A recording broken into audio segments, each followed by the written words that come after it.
Hey, I'm Anya, host of Who's in My House, the Toronto Real Estate podcast with honest conversations and expert perspectives. Let's see who's in my house today. Nicola, welcome back to my house. Hi. Thank you for coming back.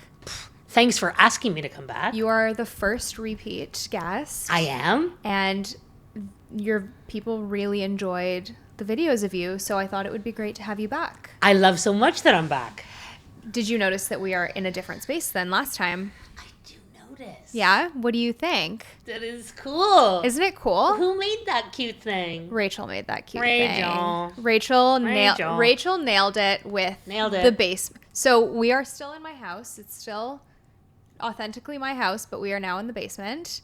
And Rachel absolutely nailed this setup. So we've got maybe going on. it should be who's in my lower house. Well, technically, it's all still my house. Is it Who's not? still the house? Should we change it to who's in my basement? Who's in the basement? Hopefully it's not a gimp.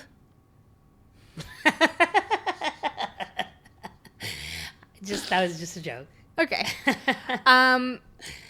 So one thing that we talked about a lot last time was you and I are both East Enders. Yes. And I thought it would be cool to go into some nitty-gritty on what people should know if they want to move to the East End or buy a house in the East End, because there's lots of nuances, lots of different pockets, different vibes in different pockets.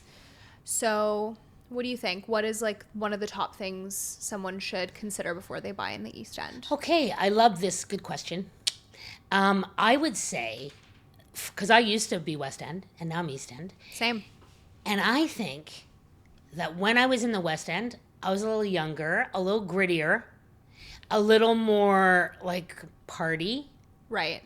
And when I moved to the East End, I had my kid. It's a little more community. I think everything is about raising your kid, living close to the city, but not being right in the mucky muck party central. Yeah. You would agree? Yeah. Yeah. I think so. Yeah. I found the biggest difference for me was just busyness. When I grew up in Little Italy, and it was just so busy all the time. When I would walk my dog, I'd walk her down to Trinity Bellwoods. There were always a million people, a million dogs.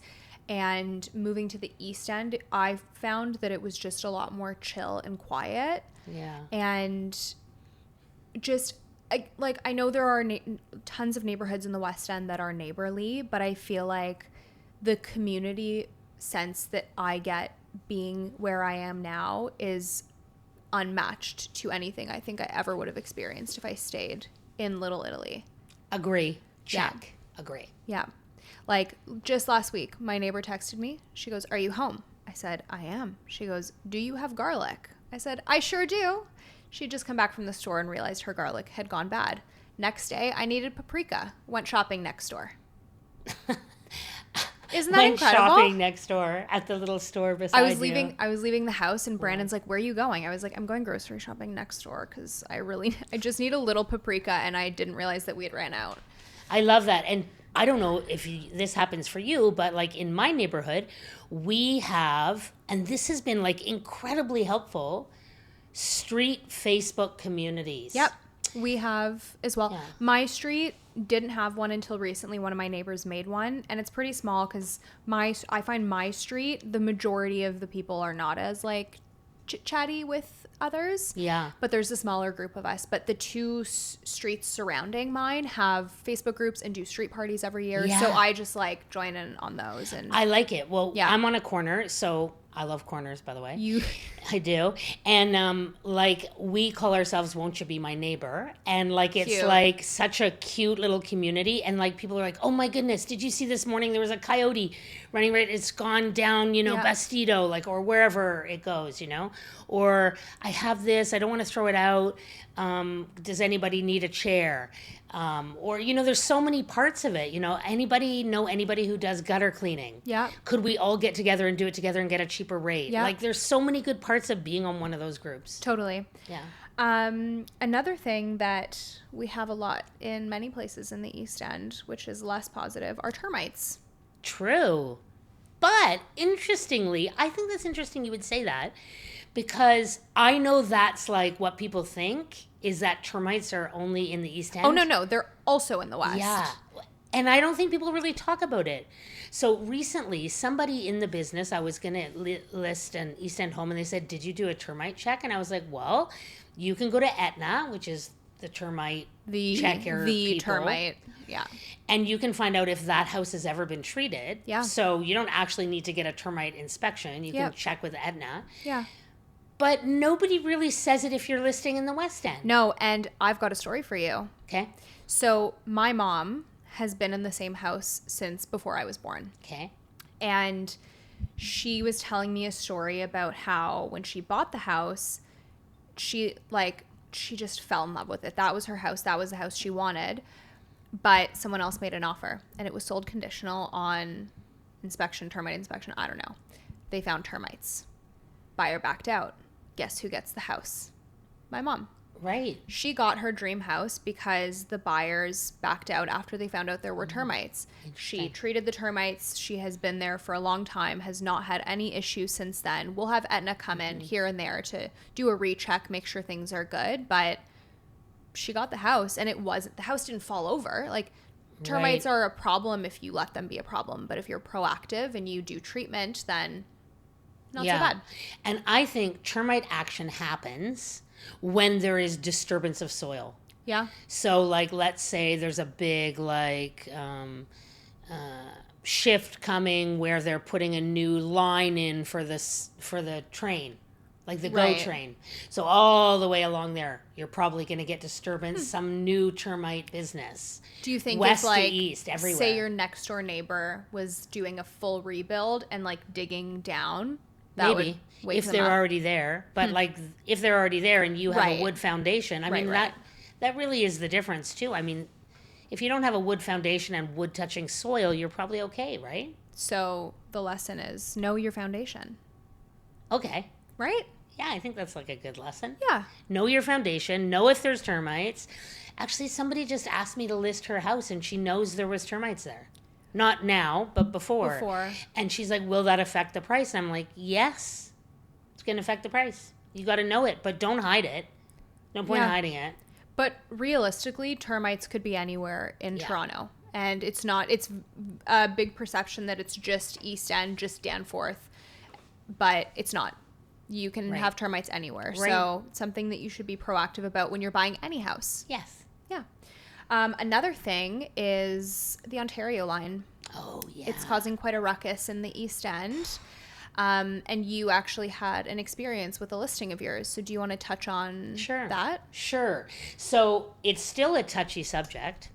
Yes. I did have to sell a house that was going to be affected by the new Ontario line right near Pape Station on a street called Muriel.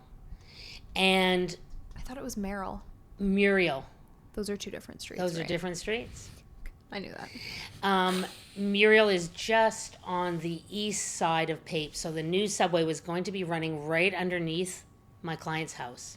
Oh my And gosh. so you could go onto the Ontario Line website and you could find out you could listen what it was going to sound like in her basement. That's cool. Crazy. Anyway, who knows how true to life that would be. Yeah. It was also going to affect. So what a lot of people don't know is that when you have a house, the city owns the air above and the underground rights below. So you own that sort of middle piece. So if they want to put a subway underneath your house, they can put a subway underneath your house. If they want to have some kind of air corridor or something above your house, they can do it. And if they want to expropriate your house, they can expropriate your house. Sure can. And that happened to a number of houses on Pape last year, 2 years ago. And there was a huge drama in the East End about it because it was a group of houses that were all told by Metrolinx, we will not be expropriating your house. Don't worry. And then they were like, hey, actually, just kidding. We are. Which is devastating. I mean, devastating. I understand, like, sometimes expropriation is necessary for infrastructure growth, but in the manner in which they went around it was really tough for those people. And yeah, I mean, a huge thing if you are buying somewhere that is in and around where the Ontario line is. I ran into this recently, but Metrolinx can add themselves onto title if they think the property might be affected. Yeah. And there's actually a tool online where you can find the addresses. Yeah. So you can find the address range on certain streets. So if you're looking at a house that's, within a kilometer or two of the construction, then you can do a little digging or have your agent do a little digging, see if that house might be affected, and then go from there. Because the last thing you want to do is buy a house, find out 3 weeks after closing that Metrolinx is actually going to expropriate the house, or there's actually going to be a subway underneath your basement, and your house is going to shake. Yeah, and also, it wasn't really the shaking. It was really more about noise, for sure, I think, or expropriation. They take your house, and they go, oh, well, we'll compensate you. But the compensation was poor. Obviously. And anybody who had to sell who was affected had to sell for less just because of the idea that their house was going to be affected, whether or not it was really going to be affected or not. It was really unfair for people who had bought so many years ago and then that happened to them. Although you always sign on to any house that you buy with the knowledge that something could happen like that, but you never expect it. You never expect it. It's always about expectation. Yeah. It's hard. It's hard when you have a situation like that you have no control over. Mm-hmm. And the best thing you can do when you are looking at buying a house is, kind of understanding any potential risks that it could face. And unfortunately, if you buy a house that's close to a major street, there is some sort of risk that maybe something tall will be built close to you, or there will be major construction. Yeah. And those are the unfortunate risks of owning in a growing city. And that's what I often say to people, and this is a good point. Yeah. First of all, I really think you never lie. Don't hide anything. Just be straight up with people. People want to know what's going on. So it might be a crap thing, but at least you know the crap thing. If you know the crap thing, you can deal with the crap thing. Totally. If you don't see the crap thing coming, you're always like, hey, I didn't even know that was going to happen. Which is terrible. And so, if we go somewhere, and we're looking at a condo, and somebody says, oh, what do you think is going to be built there? In some empty parking lot. Then you go, I don't know. No, I go, a condo. Yeah. And they're like, well, is there plans? No, but there will be. Any empty space will have a condo on it. Yep. So. Totally. Anytime, I'll walk into a condo and I look out the window and I actually have the Toronto development application website favorited in my bookmarks. Yeah. So I literally just open my browser and I put in the address and I look at what's around there, if there is any application. Mind you, chances are right now, no one's going to start digging anything. So you have a lot of time, but if it's still going to affect you long term. If you sell even in 5 years before they've built, the next buyer will also look at that empty parking lot and say a condo's going to go there. Yeah. Or a condo will be there. Yeah. That actually happened, a condo I was selling down on York at Queen's Quay. And Queen's Quay. And that happened because the people had bought and they faced north, but then a building was coming up, but so close. It was going to come up. I know. Is it where there used to be a parking garage above ground? I know the one. Yeah. And then I was like, guys, this is coming right to your, that's it. You're going to be looking right at the building. Yep. So let's get out of here. Lots of fun stuff there. When in doubt, disclose. I say, don't you think? I agree. Agreed. I think because if someone finds out, it's your listing and the buyer or the buyer's agent finds out that something was not disclosed, even if it's not a huge deal, they instantly will then believe that you are likely hiding something else. Yeah. They will think you're sneaky. They will not trust you. But if you go to them right from the beginning and you say, hey, this is a risk. We know about it. We hope nothing will happen, but it could happen. They're going to be like, we really appreciate you telling us. Yes. This is not the house for us. Or they're going to say, we really appreciate you telling us this is the house for us. But and we don't care. Or we'll deal with it. Yeah. Yeah. Okay. What else have we got here? Subway vibrations on the topic of Metrolinx. Yeah. I mean, my experience has been that people don't care. Yeah. I think it's something you get used to. Some people do care, but if you want to get into a specific neighborhood, specific school district, then you might be willing to sacrifice being on a busier street or being closer to the subway and risking the feeling of the vibrations if that's what you're looking for. think that's just, it's part of it, but it's something to be aware of. And I talked about this once before, and I had tons of people in the comments telling me like they live on this such and such street, and anyways, but it seems like anything just north of Danforth, like specifically Strathmore and even a couple streets above, will have some vibration in the basement. And it's not so much that they don't enjoy it, but you're like, oh, subway's there. And I think with time you get used to it. You don't hear it anymore. Strathmore subway on the south side is worse than Strathmore subway on the north side, which is crazy. Because south side is like right above where the subway is. But it's so funny. I always watch those prices on Strathmore, and I'm always like, what? They got that price? Like, what about the subway? And nobody cares. Like, I don't even get it. Or do you think they don't know? I think they must know. I mean, come on, you're in there. Like, the subway doesn't run every, 2 days. It runs every 5 minutes. Like, you know what I'm saying? Yeah. I don't think people care. I'm shocked, but it seems to not affect the price. And in fact, I even sometimes think, does Strathmore just sell for so much more? Like, doesn't it? Well, it's so close to Danforth. Yeah. So maybe the vibration counteracts the proximity to the subway and to all the shops. Well, same thing like Ivy, which is at Jones and Gerard, backs onto the train tracks, specifically the GO train, and houses. Boltby. I find Boltby has a bit more of a price deficit than Ivy, though, because Ivy's further south. Yeah. But like houses on Ivy sell for so much, irrespective of the train being right there. And I think it's because you still have the street itself is so cute, and because the train is in the back. I mean, there's a sound barrier. Train's in the back, but most of those people have massive backyards, and so I think often people are willing to ignore the fact that the train is there for the trade-off. And I think it happens in Rosedale too. Oh yeah, totally. There's the whole Rosedale train going through situation. Yep. Yeah, totally. I'm with you. Maybe it depends who you are, like whether that bothers you or not. Yeah, every buyer has different preferences. No one, not everyone likes the same things, and what matters a lot to me might not matter to you, and vice versa. So, like, ultimately, there's a buyer for everything. There is someone out there for everything. Someone will not care or will not mind, while someone else might.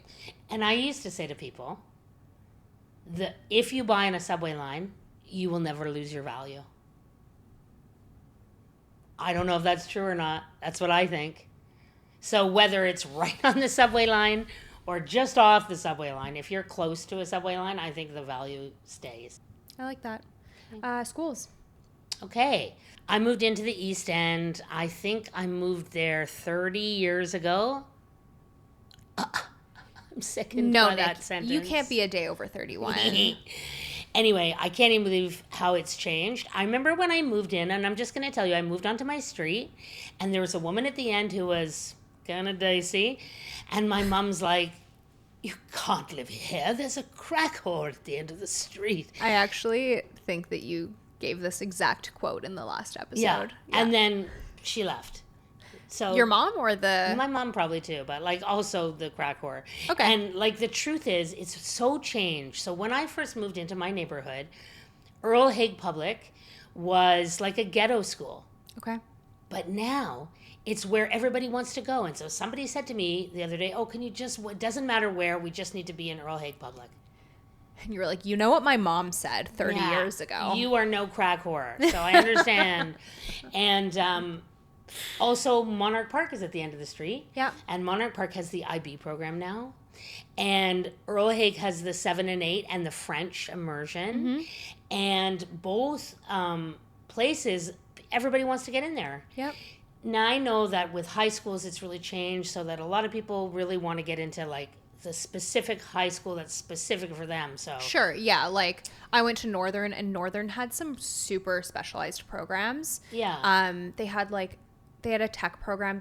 We had an auto shop at the school. So people that went to the school and were taking the auto body classes would like literally get to work on cars. It was pretty cool. Cool. Yeah. And like that's true with like I think Mark Garneau has a really great like maths and robotics program. Yeah. And Birchmount has Ursula Franklin also. And then there's all those kind of schools that are like Quest and East, and they're all the like sort of alternative kind of schools that you have to write a application, and like it's a lottery Not really a lottery, yes. I went to an alternative middle school. Right, of course you did. See what happens? See what happens? It was an experience. It was an experience. What do you mean? Like, why do you say it like that? I personally felt that the alternative school curriculum and structure did not adequately prepare me for high school. Oh. And I am like pretty book smart. Like I'm a nerd. I love math and such. And I almost failed grade 9 math and English because I came from the alternative school and then I went right into grade 9 at Northern, and I, like, the foundations that they expected us to know, I had never learned. And I actually remember I went back to my middle school. I looked at my math teacher and I was like, I just want you to know I was not prepared for high school. I did not know half of the things that we were learning in class, and I really struggled. As soon as I picked up and got it, then I like did well for the rest of high school, but grade 9 was a real struggle because I did not, I wasn't prepared. It's a very different structure, and I think for some kids it's a good learning structure, but I think the switch from the alternative school structure to gifted program at a big high school was like not right for me. Well, also there's this. You know, when I first came here, the big school, and it's still important, but it's not the only one anymore, was Jackman. And that's in like Plater Estates. And I do think that Jackman, look, everybody wanted their kid to go there. So they all want to live there. So then the community becomes better, and then the prices go and up. Then the prices go up. But I say this. I went to hear a guy speak about his book, and it was the 3 pillars of society. Financial, societal, and community. And community is often the one that crumbles, and if one of those pillars is not solid, the whole place is not great. And so I say, and he said, and I agree with him, when you are building a school, or you want to, don't go to the place that has the best school and try and get your kid in there. Make the best school. Don't get into Jackman because it's the best school. Make your own school the best school. Take a ghetto school and make that school the school everybody wants to go to. Because you're that's there. So fair. Don't you think that's what we should do everywhere? I think that ultimately, I think the school, I talked about this with Jen and Lauren in their episode. I think that a lot of it is the community and the teachers, but just because you are at a less good school doesn't mean necessarily you have less good teachers. There's a lot, the community is a big aspect of it. So having like, involved parents with a good parent council, like trying to build that community. I always remember my favorite things in elementary school were like the fun fairs. And when we got to do the community things, because we had that community, and like I had good teachers and I had bad teachers at that school, and it didn't diminish my experience, like, because we had that community. So I agree with you. I think that picking by school district is, I understand maybe you want to be in a specific school district because there's certain programming, or you want to be within that you want to go to X school because they have French or this, or, your friends' kids are there, so you want to get into the same school for that reason. But I do agree with you. I think that, the school district maybe doesn't matter as much as it used to. And I've noticed this too. The other way around, people wanted their kids to go to Malvern High School in the beach. And then Malvern, interestingly, and I think it's a very wealthy neighborhood in the beach. And a lot of the parents would go to the cottage or away on the weekend. And a lot of those kids were unsupervised. And Malvern started to get a not great reputation. The riffraff. Because they weren't very supervised. Involved or present. And so that's really interesting. In the same way that community makes a neighborhood great, community can also, lack of community can make a neighborhood decline. Well, when I started at Northern's in a pretty like affluent neighborhood, like good neighborhood. And I remember like being told that it had a reputation for being like, people would ask my mom if she was worried because it had a reputation for being like a druggy school, or like kids would drink a lot. Because the parents would go away and then the kids would party. Yeah. I was an athlete. I was training, so I never went to anything. I was just busy training. And I was like, I'm not going to any. I don't want to do any of that. Amazing. So it didn't matter. Like, it didn't matter to me, but it doesn't, just because you're in a specific neighborhood doesn't necessarily make that school great automatically. Yeah. I think what you said, the community is huge. Yeah. Is there anything else that you think or that you want to add to what you would want someone to know if they were buying a house in the East End? I would say it's a great idea. I think that you're going to get really great value for your money. I think there are so many things that are happening that are exciting. Their restaurants are really like top notch in it here.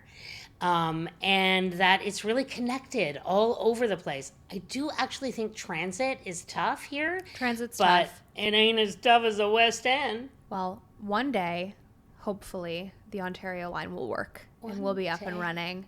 And does not follow suit with the Eglinton line. One day. And hopefully that will help the transit. Yeah. Okay. I feel like we've East Ended it out. Do you think I'm exhausted. Do you think we should move on to some more fun facts? Could we? I think we could. Let's do it. If you like what you've been seeing so far, don't forget to hit subscribe and check out my other socials. Okay, fun facts. Okay, fun facts. Do you want to start or do you want me to start? You start. Okay. Did you know that the Toronto Islands were once a peninsula? Did you know that? That's one of my fun facts. Stop. Okay, so That's you did know list. that. I love that. They were so it was originally a peninsula until 1858 when a violent storm cut them off and created what we now know as the islands. I did know that. I like that fun fact. It's a good one. Yeah. Okay, did you also know that Ned Hanlon, with his family, he was a big rower. He was like one of the greatest rowers in the 1800s. He went out and his whole family, and they built, like, out at Hanlon's Point, a big,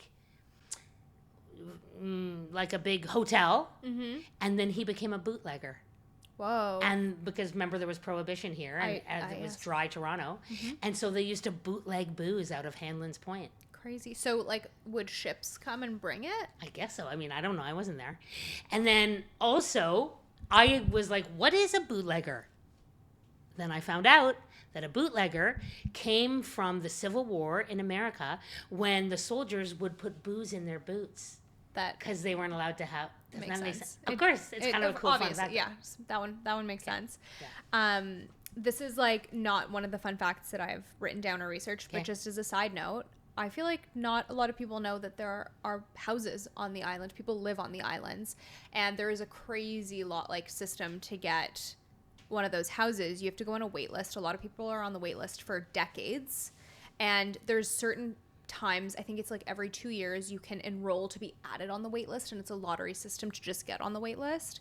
And I think I was reading about this a couple months ago because I fell down a rabbit hole, but I think the lowest they ever got on the wait list before like someone wanted the house was like number 100. I think the wait list is like over 300. And the pricing is set. Everything is like set because it's technically a land lease since. Yeah. Anyways. For 99 years. 99 years? I know a lot of people who live on the island. Do you? Yes. And my son used to work out there for the city. He did like summer camps out there. Okay. So we met a whole bunch of the people that cool. actually lived in that cute little neighborhood. So cute. So cute. Okay. Did you know that there's a lost village under High Park? No. High Park once contained a settlement called... Oh, jeez.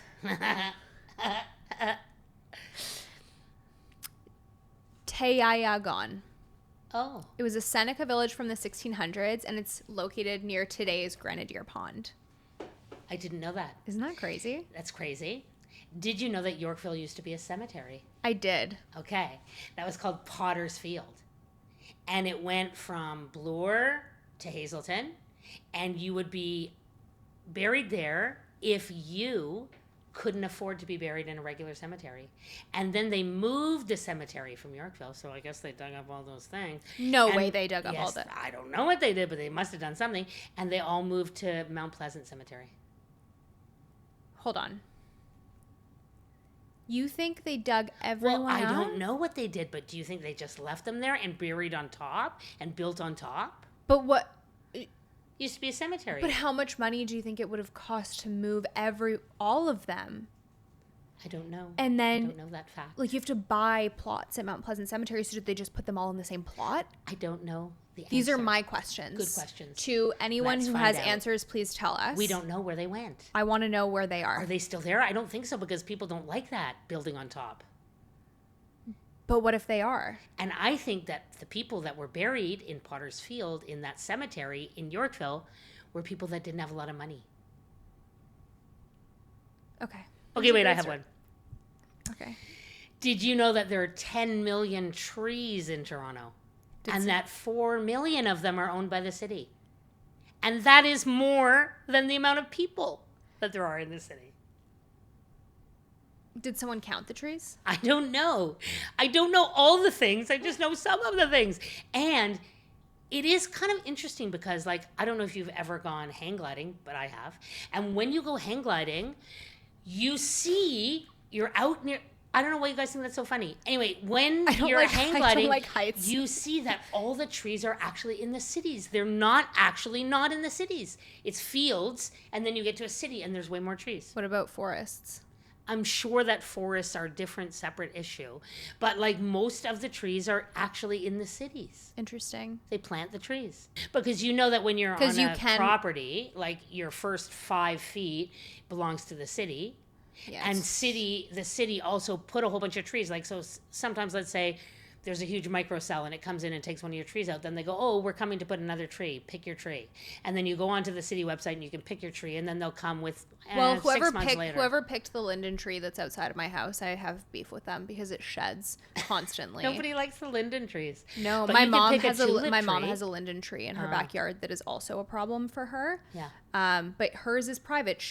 That's not true. My godfather bought that tree for her and we planted it for her birthday one year. Oh. Isn't that a fun fact? I have 11 trees on my property. I'm on a corner. I have 11 trees. Are they big trees or little trees? Yes. Some of them are very big. And actually, some of them are called trees of heaven. I don't know if you know those ones, but they're like a sumac, but they're not a sumac. They're called trees of heaven. Trees of heaven are an invasive species. Yes, but some of my trees of heaven are 45, 50 feet tall. I know, that's a problem. They're very invasive. Did you know that Brandon goes around and pulls out tree of heaven, like little ones that are growing, so that they don't grow into trees? He couldn't pull mine out. But don't tell him that you have tree of heaven at your house. What's he going to do? I don't know. Something. I don't know either. But one time there was a little weird twister that came through my street. Sorry, a twister? Like a little, hurricane-y little something, or I don't know, some little, it's called a microcell, I really am telling you.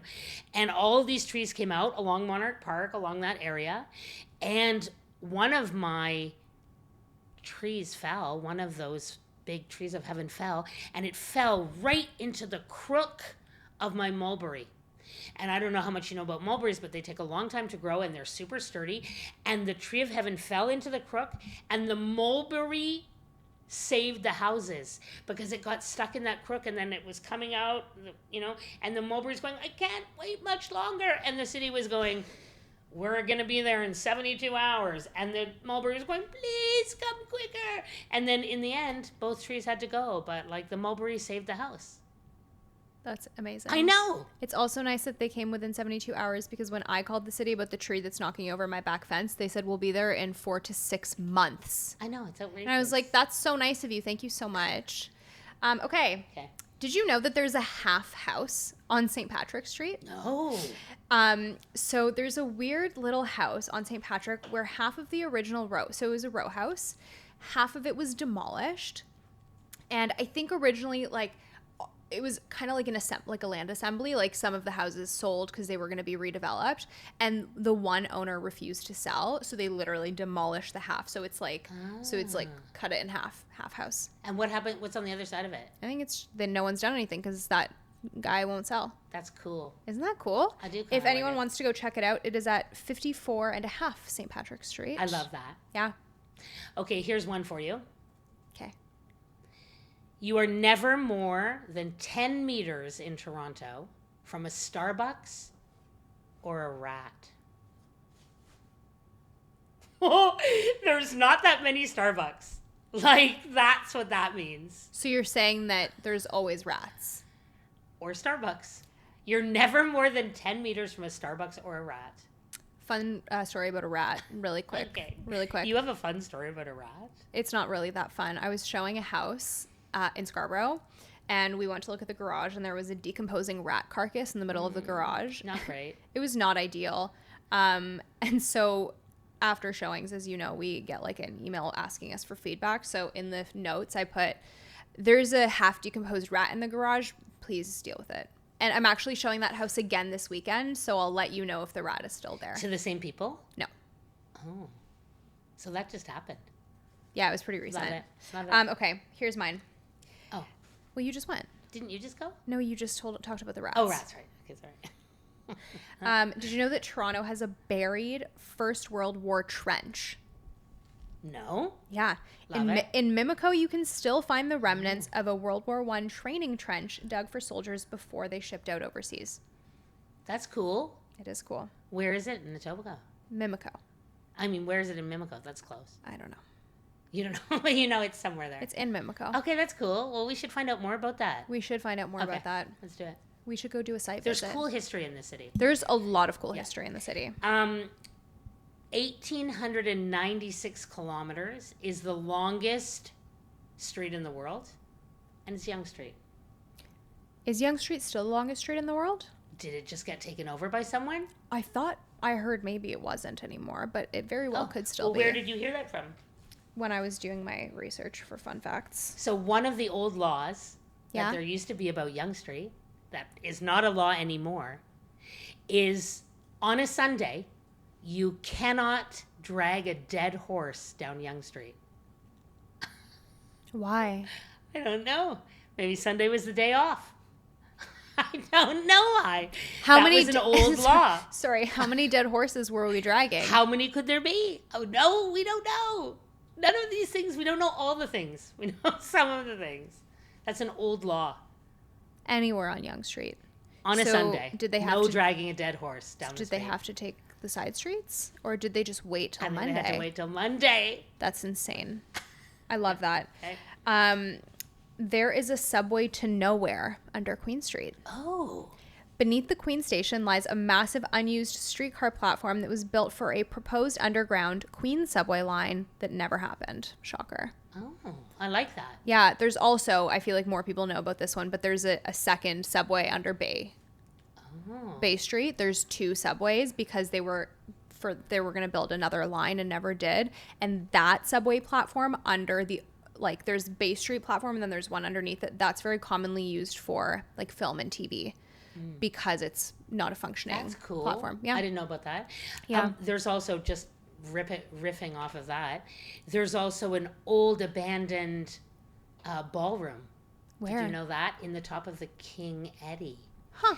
And it's quite beautiful. And if you Is it still abandoned? It is abandoned. Why? And I don't know, but it's quite beautiful. And there's amazing pictures of it. But it's like this gorgeous, ornate ballroom with all glass ceiling. I feel like they should do something about that. I know, because it's kind of cool. Okay. You got... Oh, yeah. You got one for me? I got one for you. 25% of Canada's population lives within 160 kilometers of Toronto. I believe that. That's believable. That's believable. But that's a lot. And I feel like 25% of Canada's population is consistently on the Gardiner. That's also believable. Gosh, the Gardiner. Did you know that Toronto's old nickname was Hogtown? Yes. And it wasn't just a nickname. It got the name because William Davies Company, which was one of the largest pork packers in the British Empire, shipped millions of pigs out of the junction. I didn't know that, but that makes sense. So the reason it was called Hogtown was because Toronto was such a big pig/pork. I love it. I love packer. That stat. Yeah, The packing district, meat packing business. well, it's still, there's around like St. Clair and Osler. They still have a meat packaging plant, and a lot of people report Packing? Packing. Packing. Like Meat packing? Meat packers. packing. Meat Got it. packers. Got it. We're on the same page? Sure. And I see a lot of people talk about how like that particular area often like is rancid. Well, wasn't that where the slaughterhouse was too? No, I think it's still, well, not the Oh. slaughterhouse, but they're packaging meat there still. Yeah. So it still smells rancid. Yeah. I don't like that. I don't like smells. I'm not good with odors. In Toronto, and I don't know where in the rest of the world, but just in Toronto. Not every city everywhere. Not every city ever, everywhere, anywhere like Brisbane. But in Toronto, okay, all of the streets, okay, are on the odd numbered houses are on the south and the east side. Even number houses are on the north and the west side. And that is true of every street in Toronto. And go ahead, just prove me wrong if you can. I'll tell you that the way I remember that is that on odd numbers are on the south and the east side, which is kind of like people from the south and the east are a little odd. Is that also only in Toronto or everywhere in the world? That is only in Toronto.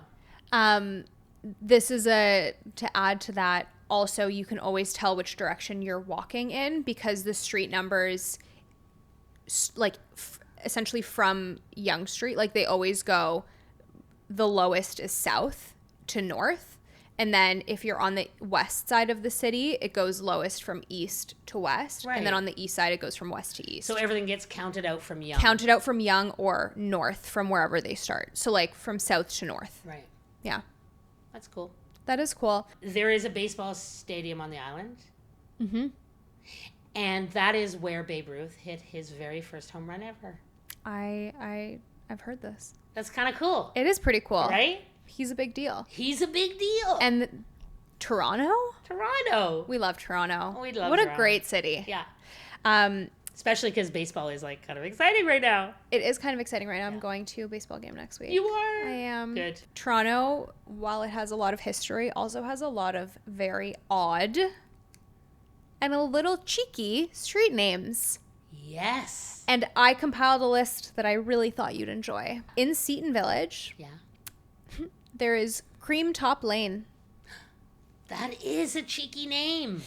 In Regent Park, I don't know that this is cheeky or just weird, Corn Chamomile Lane. Really? Yeah, it's just like they just tossed some words together. Wow. In Runnymede, there's a street called Gooch Avenue. That's weird. It's so weird. Scarborough has lots of fun street names, Yes. including both Hiscock Boulevard and Cockburn Drive. Weird. I get the theme. How about Mike Myers Lane? That's a street. Yeah, in Scarborough. Very cool. Guess who it's named after? You? Not the slasher killer. It's the comedian. Yeah, I assumed it was the Canadian. In Dufferin Grove, are you ready for this? Yeah. I don't think you're ready for this. Boner Place. Oh, Spelled as it sounds. weird. Mm-hmm. Okay. There's also Foursome Crescent in North York, Really? Milky Way in Parkside, and in the entertainment district, there is Glicksman Glick Lane, which is just weird. Wow. And I actually sold some clients of mine a house on Nebula Starway. I find on. like the old Toronto has like just streets. They're just like, right, you know, whatever street names. But I find like I've been showing a lot of houses in Scarborough lately and they have some crazy street names where they're literally just putting two words together. Eagle View was one I showed the other day. Okay, There was that's not that weird. It's not that weird. No, but then there's like also Eagle Way and then there's like Eagle something, Eagleton. Like the just never ends. There's so many. Eagle theme. Then there's for other words too. And we can't forget about the East End's beloved Coxwell Avenue. Yes. Dick's fine. Right? That's what we're talking about, isn't it? Not our theme. Yeah, just a little. Okay. Did we say Ice Cream Lane? Because that's one of them in We the did East not End. say Ice Cream Ice Cream Lane. There's also like busy. I would kind of like to live on Ice Cream Lane. There's also Memory Lane in the East End. Memory Lane is good Memory too. I think I know Lane. where that is. Yeah, Memory Lane. Yeah. Northern Dancer Boulevard. Oh, yeah. Northern Dancer. Which is weirdly right down by that water processing plant, so it's sometimes smelly. Sometimes around like Carlaw and Eastern is smelly too. Kind of smelly. Sometimes it smells. I call it the Leslieville stink. Yeah.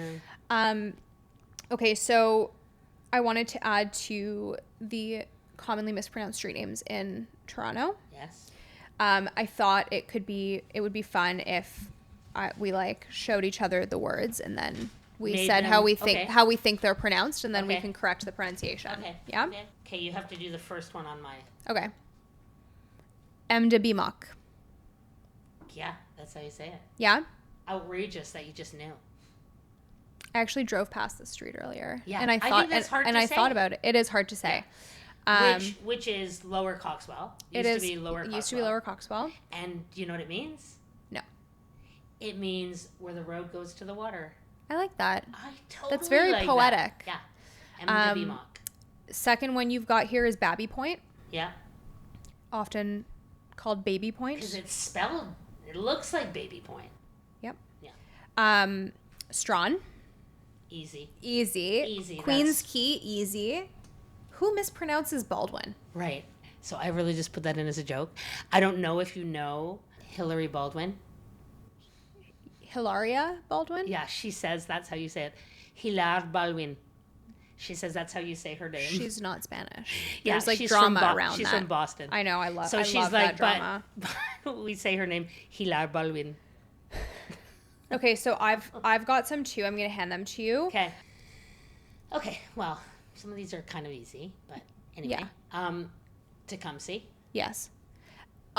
When people say Tecumseh, it like something inside of me gets enraged. Yeah. I have like a weird thing with pronunciations. I like can't handle mispronunciations. Got it. Bastido. Bastido. Breuer's Muse. Yeah, that I have a client who has a condo there that I've listed for rent a couple of times. Is that how you say it? Breuer's? I think it's Breuer's Muse. But it's a tongue twister. Say it 5 times fast. I can't even say it once. Breuer's Muse. Breuer's Muse. I wouldn't live there. Forget it. It's awful. Grosvenor. Grosvenor. Is it?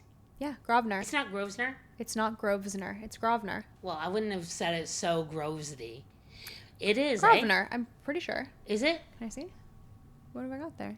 Oh, apparently it's Groener. That can't be right. No, I don't believe that. It has to I think it's Grosvenor. Maybe a very quiet S. Grosvenor. Okay, I say Grosvenor. Nick says Grosvenor. Yeah. Who's right? Let us know. We don't know. We don't know. Okay, what else is on there? Runnymede. Runnymede. Right? Yeah. Yeah. But I think Runnymede. Runnymede. I Runnymede. think it's supposed to be a silent Y. I say Runny. Yeah, I say but Runnymede it's probably too. Runnymede. Runnymede. Glencairn. Mm-hmm. Is that right? Yes, Glencairn is right. Some people say Glencairn. Cairn. Glencairn. Glencairn. Yeah. It's probably if you were Scottish. Trethway? No. Trethaway. That's how I used to say. Trethaway. Trethaway? No. I don't know. I think that might be right. That's a hard one. Trethaway. Can I see? Trethaway.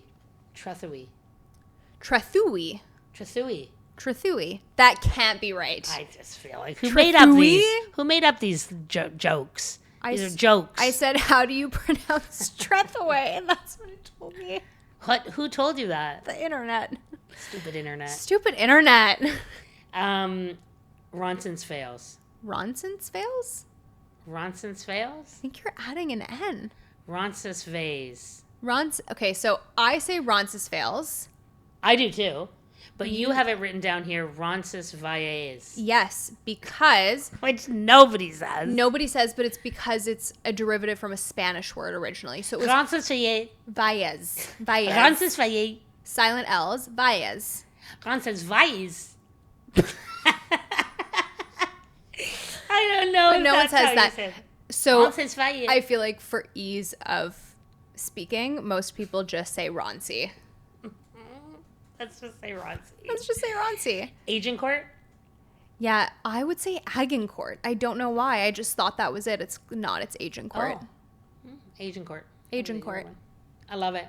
I love it. Love it. Fun times. I think we're done.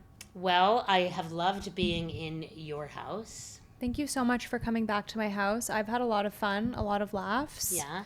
I hope Have that you been laughing? you didn't notice. I didn't see you laughing a lot. I was laughing. I wish I was funnier. You You were laughing more. You are funny. But then we would just seem like fools. You know what? I'm a quiet laugher. You weren't looking, so maybe that was why. Okay, you were maybe. looking at your facts. Yes. Anyways, thank you so much for coming back. Thank you so much for inviting me back. I hope people found some valuable tidbits in this episode and also hopefully laughed a lot. On the inside or the outside. Either or. Either one is good. All right. See you next time. Okay. Bye. Au revoir.